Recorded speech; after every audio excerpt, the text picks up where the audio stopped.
Assalamualaikum warahmatullahi wabarakatuh. Perkenalkan, nama saya Govinda Delva Saputra dengan NIM 41200023. Baiklah, saya akan menjelaskan materi mengenai peradaban Islam di Indonesia sebelum kemerdekaan.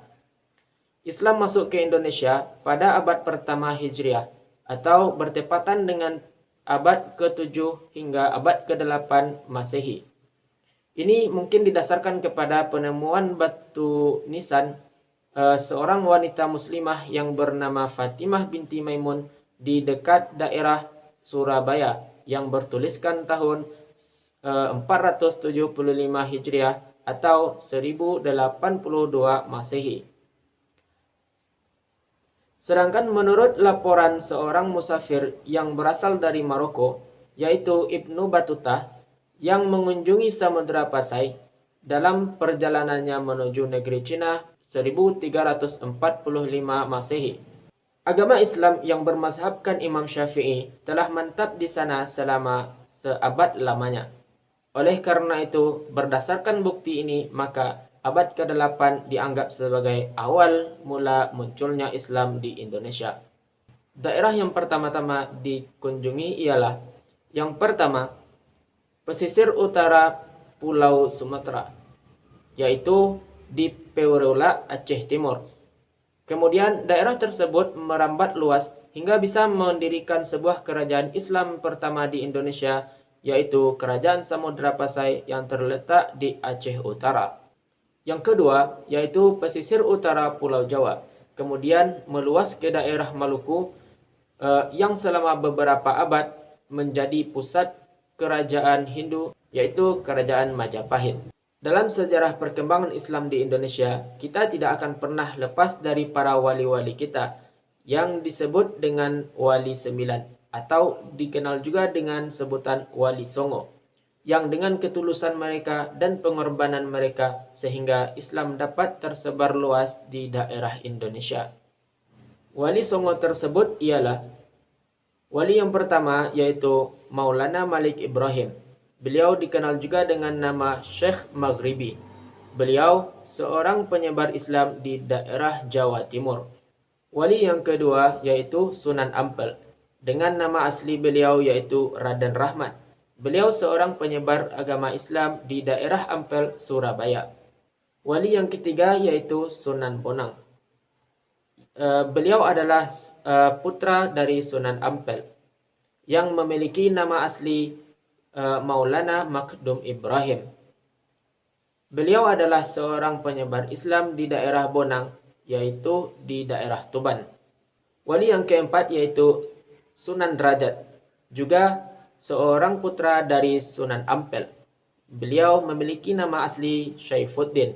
Beliau adalah seorang wali yang menyebarkan Islam di daerah Gresik atau Sedayu. Wali yang kelima yaitu Sunan Giri. Beliau memiliki nama asli Raden Paku. Beliau adalah seorang penyebar Islam di Indonesia di wilayah Bukit Giri, yaitu di Gresik. Wali yang keenam yaitu Sunan Kudus, yang memiliki nama asli Syekh Ja'far Shadiq. Beliau adalah seorang wali yang menyebarkan ajaran Islam di daerah Kudus. Wali yang ketujuh yaitu Sunan Kalijaga. Beliau memiliki nama Raden Mas Syahid atau dikenal juga dengan R. Setia. Beliau adalah seorang wali yang menyebarkan ajaran agama Islam di daerah Demak. Wali yang kedelapan yaitu Sunan Muria.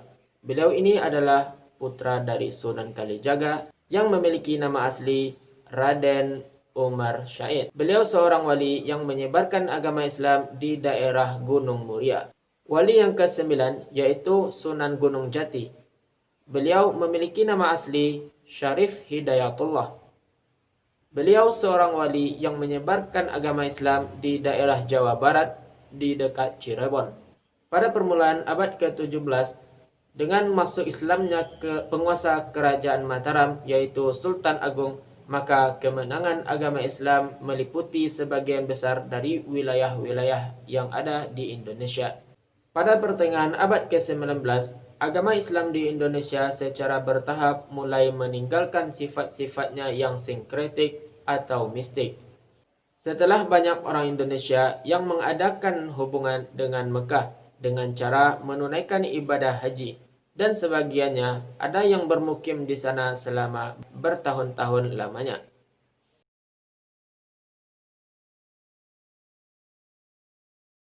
Bismillahirrahmanirrahim. Assalamualaikum warahmatullahi wabarakatuh. Nama saya Alia Rinesa dengan NIM 41219 akan membacakan tentang materi pada masa Kesultanan. Pada masa Kesultanan, daerah yang sedikit sekali disentuh oleh kebudayaan Hindu-Buddha adalah daerah Aceh, Minangkabau di Sumatera, dan Banten di Jawa. Agama Islam secara mendalam mempengaruhi kehidupan agama, sosial, dan politik penganut-penganutnya, sehingga di daerah-daerah tersebut agama Islam itu telah menunjukkan dalam bentuk yang lebih murni. Di kerajaan tersebut, agama Islam tertanam kuat sampai Indonesia merdeka. Salah satu buktinya yaitu banyaknya nama-nama Islam dan peninggalan-peninggalan yang bernilai keislaman. Di Kerajaan Banjar, dengan masuk Islamnya Raja Banjar, perkembangan Islam selanjutnya tidak begitu sulit. Raja menunjukkan fasilitas dan kemudahan lainnya yang hasilnya membawa kepada kehidupan masyarakat Banjar yang benar-benar bersendikan Islam. Secara kontrik, kehidupan keagamaan di Kerajaan Banjar ini diwujudkan dengan adanya mufti dan qadi atas jasa Muhammad Arsyad Al-Banjari yang ahli di dalam bidang fikih dan tasawuf.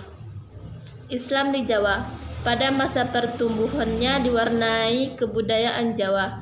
Ia banyak memberikan kelonggaran pada sistem kepercayaan yang dianut agama Hindu dan Buddha. Hal ini memberikan kemudahan dalam islamisasi atau paling tidak mengurangi kesulitan-kesulitan. Para wali, terutama Wali Songo, sangatlah berjasa dalam pengembangan agama Islam di Pulau Jawa. Menurut buku Babat Diponegoro yang dikutip Ruslan Abdul Ghani, dikabarkan bahwa Prabu Kartawijaya, penguasa terakhir Kerajaan Majapahit, setelah mendengar penjelasan Sunan Ampel dan Sunan Giri, masuk agama Islam dan agama Buddha itu sama, hanya cara beribadahnya yang berbeda. Oleh karena itu, ia tidak melarang rakyatnya untuk memiliki agama baru itu atau agama Islam, asalkan dilakukan dengan kesadaran, keyakinan, dan tanpa paksaan ataupun kekerasan. Sekian dari saya. Wassalamualaikum warahmatullahi wabarakatuh.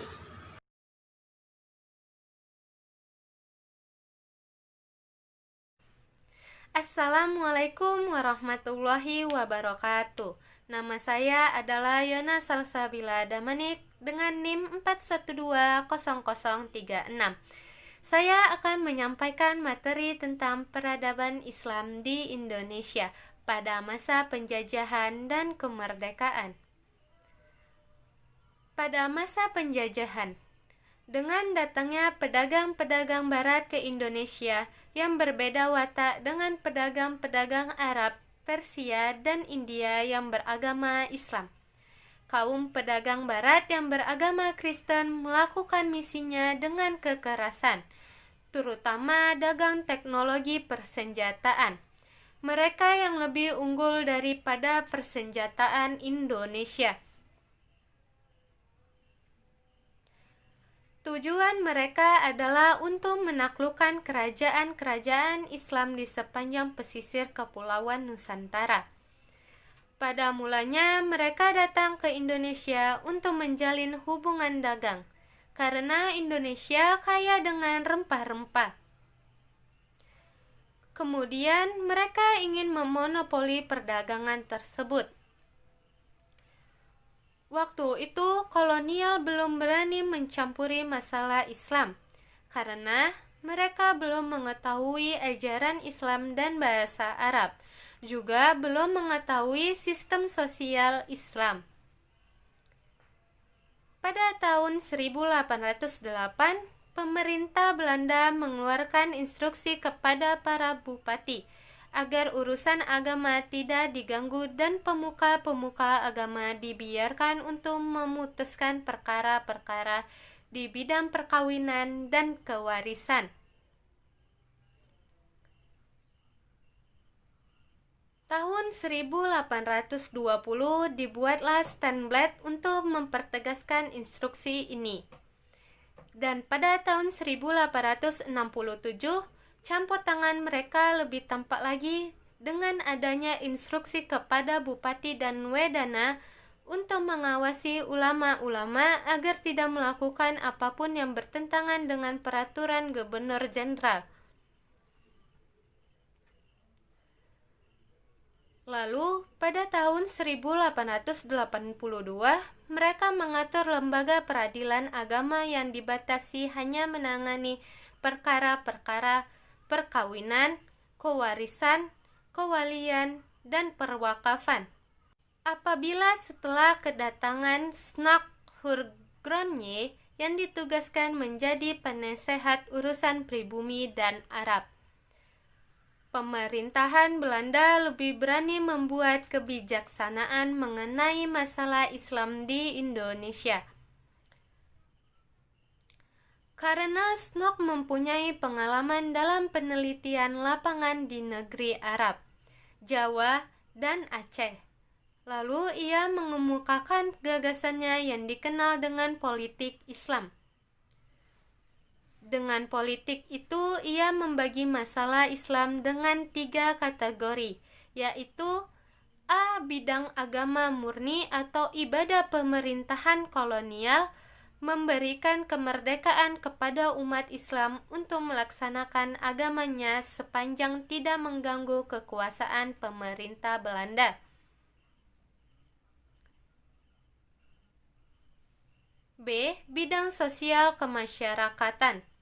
Hukum Islam baru bisa diperlakukan apabila tidak bertentangan dengan adat kebiasaan. C. Bidang politik. Orang Islam dilarang membahas hukum Islam baik Al-Quran maupun Sunnah yang menerangkan tentang politik kenegaraan dan ketatanegaraan. Pada masa kemerdekaan, terdapat asumsi yang senantiasa melekat dalam setiap penelitian sejarah bahwa masa kini sebagian dibentuk oleh masa lalu dan sebagian masa depan dibentuk hari ini. Demikian pula halnya dengan kenyataan umat Islam Indonesia pada masa kini, tentu sangat dipengaruhi masa lalunya. Islam di Indonesia telah diakui sebagai kekuatan kultural, tetapi Islam dicegah untuk merumuskan bangsa Indonesia menurut versi Islam. Sebagai kekuatan moral dan budaya, Islam diakui keberadaannya, tetapi tidak pada kekuatan politik secara real atau nyata di negeri ini. Seperti halnya pada masa penjajahan Belanda, sesuai dengan pendapat Snork Hurgronje, Islam sebagai kekuatan ibadah atau sholat atau soal haji perlu diberi kebebasan. Namun sebagai kekuatan politik perlu dibatasi. Perkembangan selanjutnya pada masa Orde Lama, Islam telah diberi tempat tertentu dalam konfigurasi atau bentuk atau wujud yang paradoks terutama dalam dunia politik. Sedangkan pada masa Orde Baru, tampaknya Islam diakui hanya sebatas sebagai landasan moral bagi pembangunan bangsa dan negara.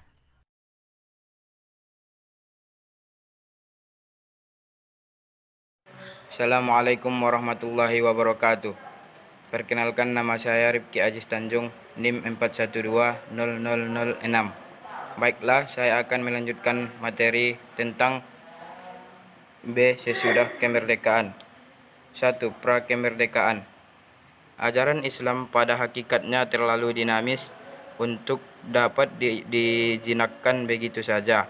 Berdasarkan pengalaman melawan penjajah yang tak mungkin dihadapi dengan melawan fisik, tetapi harus melalui pemikiran-pemikiran dan kekuatan organisasi seperti 1. Budi Utomo pada tahun 1908, 2. Syarikat Islam tahun 1911, 3. Muhammadiyah 1912, 4. Partai Komunis Indonesia atau PKI 1914, 5. Taman Siswa 1922, 6. Nahdlatul Ulama 1926, 7. Partai Nasional Indonesia pada tahun 1927.